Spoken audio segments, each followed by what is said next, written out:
Una vez que tienes esos referentes, vas viviendo diferentes etapas. Una primera etapa en la que al final trabajas junto a Pastor, luego sigues siendo segundo entrenador, después empiezas tu andadura como entrenador, como primer entrenador.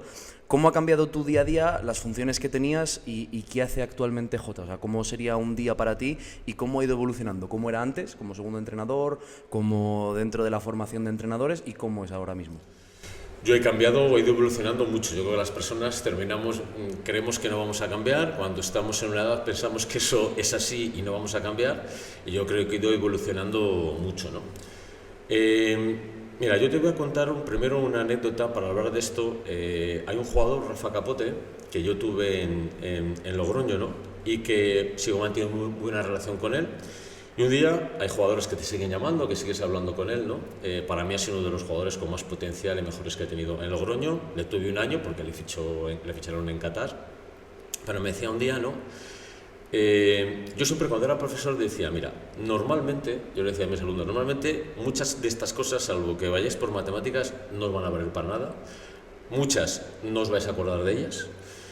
No os acordaréis si el edificio es bonito, ¿no? El del Colegio Maravilloso o tal. Os vais a quedar con las relaciones que habéis tenido, os vais a quedar con la imagen que tengáis de mí, y era un poco lo que yo intentaba en la base. Entonces, por hacer un resumen y que no sea muy largo, yo cambiaría cosas que he hecho como entrenador de la base, sí. Por ejemplo, yo creo que por esto hemos pasado todo. Si empezamos por primera etapa en San Viator, ¿yo de qué me arrepiento? Me arrepiento de querer ganar el campeonato alevín todos los años. Y que a través de eso había jugadores, chavales, que no disfrutaban del balonmano y jugaban poco. Y otros jugaban mucho. Jugaban con los buenos y con los que no eran tan buenos no jugaban tanto. Yo creo que ahí no fui un buen formador. Pero tenías esa ambición de ganar, de ser competitivo, de tal. Entonces, está bien, pero hay que buscar un equilibrio. Cuando llego al balonmano Valladolid, yo creo que hay otra cosa que es importante. Ahí ya vamos más a rendimiento, es diferente, ¿no? Pero ahí quiero hablar un poco lo que me dijo un día Capote. Yo creo que en la base, luego os termino de contar lo de Rafael Capote, yo creo que en la base he sido muy duro y muy exigente con mis jugadores. Pero como me dijo Rafa Capote, me decía, mira, yo creo que eres un entrenador que he tenido extraordinario. Tácticamente y técnicamente yo he aprendido una auténtica barbaridad. Dice, pero eres muy duro con la palabra, ¿no? Entonces a veces somos muy agresivos y muy duros sin darnos cuenta de cuando decimos algo, el daño que estamos diciendo al jugador joven en cuanto a exigirle, ¿no? Entonces, ahora se va a una psicología más positiva, pero yo era mucho de corregir, de ser muy duro con ellos. Pero me dijo una cosa muy importante, dice, mira, pero lo que siempre te salva, dices que sabemos que siempre que hemos necesitado algo, has estado ahí como entrenador, que eres muy buena persona y que siempre nos ayudas. Y que sabemos que una cosa es lo que nos exiges y lo que te pasas a veces en lo que nos dices en los entrenamientos y lo de fuera. En ese sentido, en mi etapa del Valladolid de la base, que fue extraordinaria, ganamos muchos campeonatos de España, yo disfruté muchísimo con los jugadores jóvenes, creo que la mayoría tienen un buen recuerdo de mí en el plano personal, creo que a veces era excesivamente duro con ellos, ¿no? Pero como decía Chema y otros jugadores que he tenido, el plano personal me ayudaba mucho con ellos, ¿no? El intentar ayudarles, estar pendiente con ellos, me preocupaba por sus estudios. No era solo un entrenador de balonmano, sino que yo a veces a los chavales que traíamos de fuera les llevaba al colegio, iba a hablar con sus tutores, cómo iban en el colegio. Entonces, ese plano personal de ayuda fue algo que yo creo que me distingue, ¿no? Que me distinguió en aquel momento. Pero sí es cierto que yo cambiaría mi relación con los jugadores en aquel momento. Luego ya cuando llegas a Logroño luego como segundo entrenador del balonmano Valladolid, mi función era más sencilla. Yo creo que el segundo entrenador es un poco más el poli bueno, yo creo que eso es más sencillo. Y cuando después ya llegamos a Logroño, ya era un balonmano más, era totalmente profesional, y ahí ves otro punto de vista, ¿no? Lo más duro de esa etapa para mí es cuando a un jugador le tienes que decir que no continúa, que crees que tienes que mejorar esa posición con otro jugador, y quizá eso es lo más duro. Pero creo que al final una cosa buena que tiene nuestra mente es que no nos solemos acordar de lo malo del pasado, nos solemos acordar de lo bueno, y yo creo que eso me ayudó con mis jugadores cuando a veces he sido demasiado duro con ellos, ¿no? Incluso con los entrenadores de formación. ¿Y qué herramientas has usado para, antes decías que eras demasiado duro con la palabra, ¿no? Te lo había dicho Rafa. ¿Qué herramientas has utilizado para mejorar eso? Es decir, ¿has tratado de buscar solución, digamos, o intentar que eso se gestionase de otra forma? Bueno, yo creo que las cosas han ido cambiando. Yo creo que lo importante es buscar un equilibrio, ¿no? Yo creo que el arma que yo tenía cuando yo era joven era, cuando empecé como entrenador, era mis conocimientos de balonmano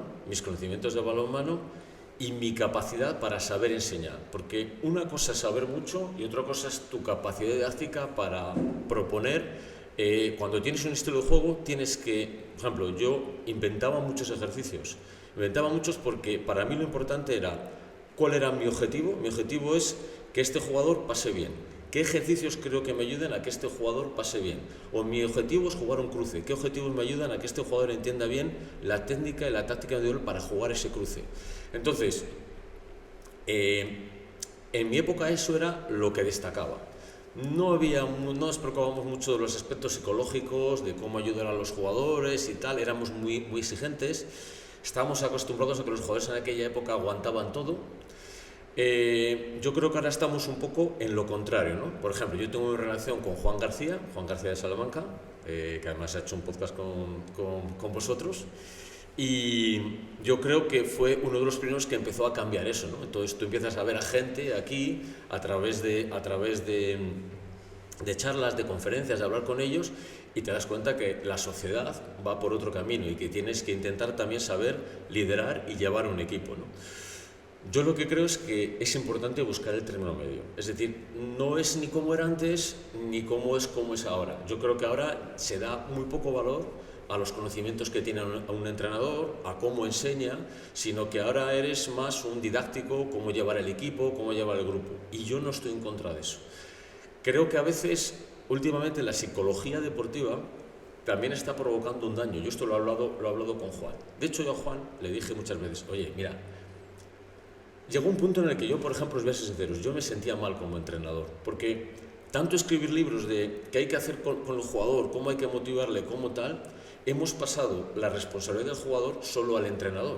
Entonces yo le decía a Juan, mira, yo me siento mal, digo, tienes que hacer un libro sobre el entrenador. De hecho, su último libro es sobre el entrenador, y yo siempre le insistía en eso, porque si un jugador parece que no sale adelante, es toda la responsabilidad del entrenador. Es como, a veces pongo un ejemplo muy exagerado. La psicología está muy bien, pero yo he conocido psicólogos y psicólogas que se han divorciado. Es decir, si te divorcias es porque imagino que habrás intentado todo y eso no habrá funcionado y habrás decidido que lo mejor es separar los caminos.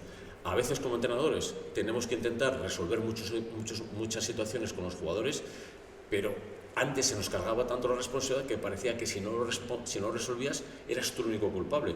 Yo creo que es un camino en el que los dos tenemos responsabilidad.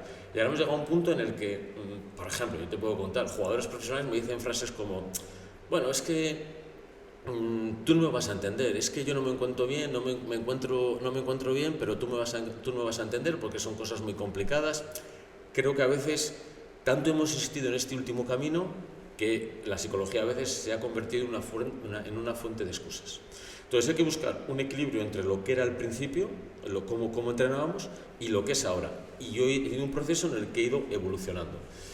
Pero yo, por ejemplo, cuando leo los libros de Juan, yo creo mucho en eso, pero luego las cosas, la palabra aguanta todo, un libro aguanta todo, pero la práctica creo que no es tan sencilla como lo parece. Y eso es un arte, ¿no? Tienes que fiarte un poco por tu intuición, por cómo resolver las cosas, por tu experiencia, y todo eso es lo que a mí me ayudó a ir evolucionando y cambiando. Pero no es tan sencillo como parece llevar a los jugadores o que ellos también a veces tengan que aguantar a ti. Entonces es un camino en el que vas leyendo, vas aprendiendo y te vas dando cuenta que la sociedad evoluciona, que tú tienes que evolucionar como entrenador.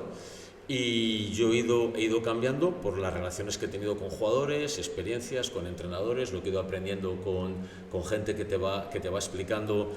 He aprendido a través de los libros de Juan García. Pero bueno, para terminar, también hay Luego, una cosa, yo creo que una cosa es llevar chavales de base, que para mí es mucho más sencillo, para mí, mi opinión, que jugadores profesionales. Porque los jugadores profesionales se juntan muchos intereses.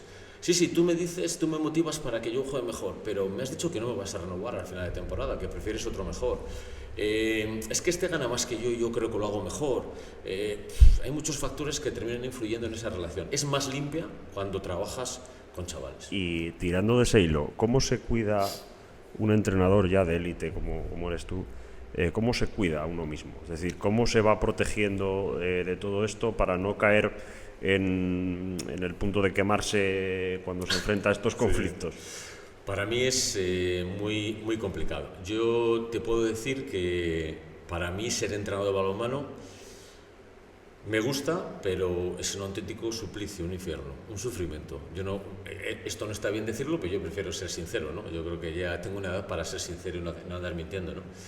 Mira, empezamos con detalles. Yo siempre digo, acaba un partido, tú estás entrenando a tu equipo profesional, hablo de deporte profesional, acaba un partido, ganas y muchas veces no sientes alegría de ganar, sientes alivio de decir, menos mal, he ganado, un problema menos. Una semana tranquila. Y te dura 5 minutos. Y cuando pierdes, estás dándole vueltas y vueltas, llegas a casa y piensas, ¿y cómo mejoro esto? Y con este jugador, y he intentado esto y no me ha funcionado, y lo otro y tal. Y empiezas a darlo vueltas y la vida de un entrenador es muy complicada. Yo siempre digo lo mismo, yo he tenido suerte de que hay muchos jugadores que con el paso del tiempo después se han convertido en entrenadores y todos te dicen lo mismo. Ahora cuando me siento en la otra silla veo las cosas de otra manera.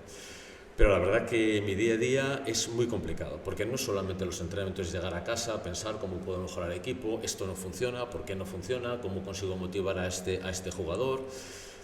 Luego lees muchas palabras que no son fáciles. Yo os voy a contar una anécdota. Estaba en Logroño, ¿vale? Una temporada. No voy a decir nombres, no voy a decir qué temporada. Y bueno, en psicología, como digo, siempre hay cosas que están muy, muy de moda, ¿no? Entonces, estaba muy, muy de moda esto de decir, un entrenador bueno es aquel que sabe tratar a cada jugador como lo necesita. Es decir, algunos necesitas que le des más caña, vamos a llamarlo así, otros que seas más amable, otros que seas más cariñoso y tal. Y un día, algunos de mis jugadores me dijeron, Jota, eres muy bueno, pero lo que te falta es saber llegar a cada uno y tratar a cada uno diferente porque es lo que necesita. Y yo dije, voy a reflexionar y dije, venga, lo voy a hacer. Entonces, había jugadores que solo funcionaban, te estoy exagerando, que funcionaban mejor si eras más duro con ellos, si estabas más encima. Y a otros si les decías, venga, que tú puedes, no pasa nada, dime en qué te puedo ayudar, yo te voy a ayudar y tal y cual. Pero eso mismo, por ejemplo, se volvió en contra. Porque a los 2 meses, ellos me decían, bueno, es que a este le tratas demasiado bien y a mí no me tratas igual, a mí me tratas más duro. Y yo allí me quedé perdido, o sea, eso te demuestra que las cosas no son tan fáciles. Es decir, si me habéis dicho que os trate a cada uno como creo que puedo sacar más rendimiento y me tengo que adaptar a eso, pero al mismo tiempo, cuando ves que al otro le trato de una manera diferente, tú te sientes mal porque yo no te trato igual. Entonces, con esto quiero decir que llevar equipos es una tarea muy complicada. Y como entrenador, hay entrenadores que son capaces de disfrutar. Yo te puedo decir que yo no soy capaz de disfrutar. ¿Qué me gustan las pretemporadas? Porque me siento profesor, me siento que les enseño, me siento que intento mejorar todas sus habilidades, pero cuando empiezan la competición, que para eso entrenamos, lógicamente, para mí es muy complicado, porque ya empieza la presión, los partidos y tal. Y luego, está muy bien lo de, lógicamente, cada entrenador tenemos que ganar con nuestros principios, pero en el deporte profesional lo primero que te dice el presupuesto es, el presidente es, yo quiero ganar y estás aquí para ganar. Y a partir de ahí, yo estoy de acuerdo con Juan y con otra gente que habla sobre esto, es con qué estilo quieres ganar, qué estilo quieres implementar en tu equipo. Vas a renunciar a tus principios por eso, pero las cosas no son sencillas. Entonces, como entrenador, para mí cuando gano un alivio rápido, no dura nada, y cuando pierdes es un auténtico tormento.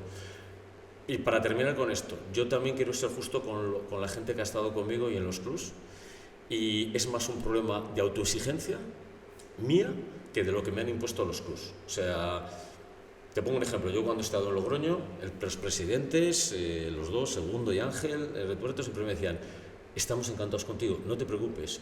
Pierdes y es que parece que pierdes un partido y parece que se te cae el mundo. No te preocupes, estamos contigo. Era un club muy familiar, es otro estilo. Y a veces era más yo mismo con mi autopresión, con intentar ganar, que la presión que me venía impuesta de fuera.